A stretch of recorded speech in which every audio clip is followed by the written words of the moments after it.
83% green in regulation, round 1 Masters from Bryson DeChambeau. Is it because of the single length irons? Do single club lengths really work? What are some of the advantages and disadvantages of using them? If one of the best players in the world, Bryson DeChambeau, is using them, why isn't everybody else? Today we'll go over that and also take a look at Bryson DeChambeau's golf swing from his round 1 Masters highlights, compare some irons to take a look at what he's trying to accomplish. And I also tried these single length shafts and I'll give you my feedback and some of the advantages, but also the disadvantages. So if you want to learn about single club length shafts, you're thinking about getting these shafts, or you use these shafts and you want to leave a comment and let me know how it feels, stay tuned and hopefully at the end of this video you will make the decision if these are worth a try or not. But other than that, let's take a look at Bryson DeChambeau's swing and figure out if this is something that you would like to try for yourself. Now, it's not a secret that Bryson can hit the golf ball a very long way looking at these yardages on the screen, but is it because of the single length shaft or is it because he's just a very good golfer and very strong? Let's take a look at round 1 highlights from Bryson using irons to see some cause and effect of what he's probably searching for. So as we take a look at some of Bryson's round 1 iron shots, it's important to notice what he is trying to accomplish and also what others using the single shaft length are trying to accomplish, which is to be able to set up the same for every iron. From what I've read, Bryson's shaft length is based on a 7-iron, but also understand that you can set up a set of irons based on any shaft length that you desire. So this is where it can get really exciting for players, as we can now customize the setup length based on the individual's body structure. So let's take a look and compare some motions side by side. So we can see once we put golf shots next to golf shots, the setup length is obviously the same because they are single shafted clubs. But what's cool about this is we will notice that the angles will probably be about the same, and that's what he's going after. So let's put up some angles and let's test these over and over to see if it's truly the same setup. So I know that this is eyeballing it and the cameras aren't exactly the same. I tried to scour the whole round 1 highlights to get similar shots, but we do know that these are all different club lengths, and what we can see right away is look at that shoulder bend forward. It's 140, and again, it's close enough for government work. It's not precise, and we notice that lower plane line running in about the same area of his body. For instance, this one on the left side, you can tell these balls below his feet because a lot more of the body is behind his foot line. So if we draw a line in our favorite Barney purple, we can see from the back of his heels straight up to the sky versus the back of his heels straight up to the sky, we can see that the weighting is slightly off, and that might be to compensate the downhill uphill. It could also be a camera angle, but the one thing the camera will not lie based on this is the bend forward at that 140 degrees. And again, we pulled up a new setup on the left side and we still hit that 140 degrees. And the club shaft is still running through the same point. Now if you take a look from the back of the heels up, this is more of a level setup because he's on a tee box, so this is more like his normal setup on a level lie. But again, that 140 will probably not budge much because that is the number he's going after.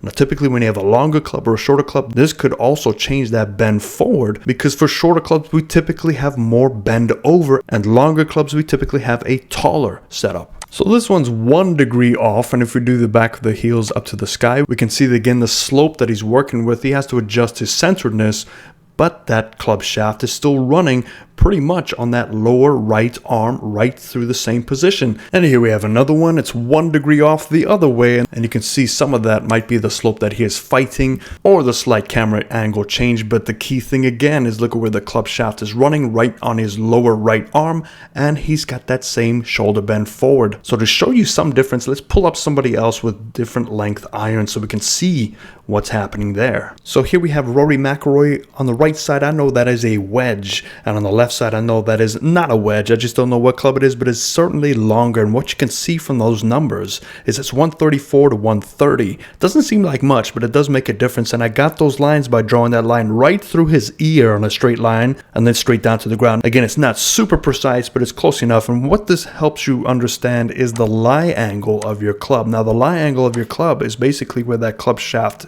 forms down to the ground, and we can see the one on the right side side, look at the difference of the degrees. So we're already about 10 degrees difference. Now that is the purpose of single length irons, to mitigate that, to allow the user to not have to compensate slightly for every half of an inch that the golf club increases. The difference between a 9 iron and a 2 iron is only 3 to 3.5 inches, so it's not that big of a change, but at that a top elite level, it could make a big difference. So it really makes a difference when we start to overlay these golf swings right next to each other and see that this is pretty unique, that his setup is about the same for all the clubs. And if you take a look at the swing motion, you can see that with this setup, it is possible to have less things to go wrong. And again, at that elite level, this is something that they really strive for. And these clubs have been around for over a quarter of a century. It's not anything new, but for somebody at this level to recognize the potential for using single length shaft,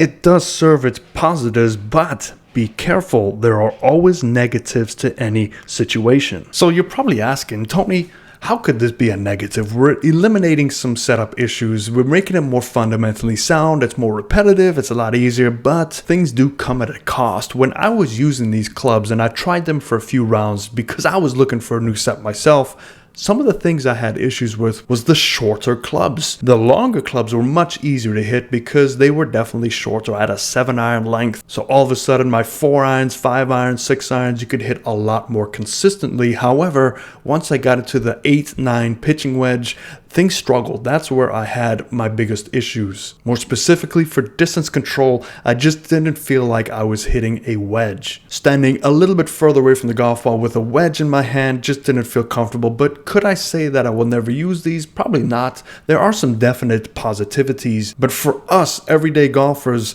doesn't make that big of a deal. I would venture to say if it helps you, definitely use these, but you have to take them for a test drive. I would not go turn my clubs in and just get them willy-nilly. I want to make sure that these work for me. So if you have a store in your area that allows you to play a couple of times, and I know there are a few in my area that do that, I would definitely take advantage of that. Or if you know a friend that has some of these that would allow you to use them, go ahead and use them and see if it works for you. But if I were you, I would try the single length shaft for your longer clubs and then switch from the 8 iron 9 pitching wedge and even your sand wedge to the regular shaft. That would be perfect for me and something I might look into going into the future. So in a nutshell, I think these are great for the right person. For the average golfer, it doesn't make a big of a difference when most amateur golfers don't have a repeatable motion to take advantage of them.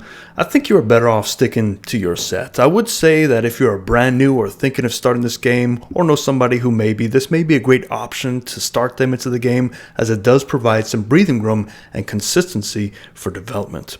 Hope that helps you guys. If you do like this, hit that like and subscribe. Really helps the channel grow, but I'll see you next time. Fairways and greens.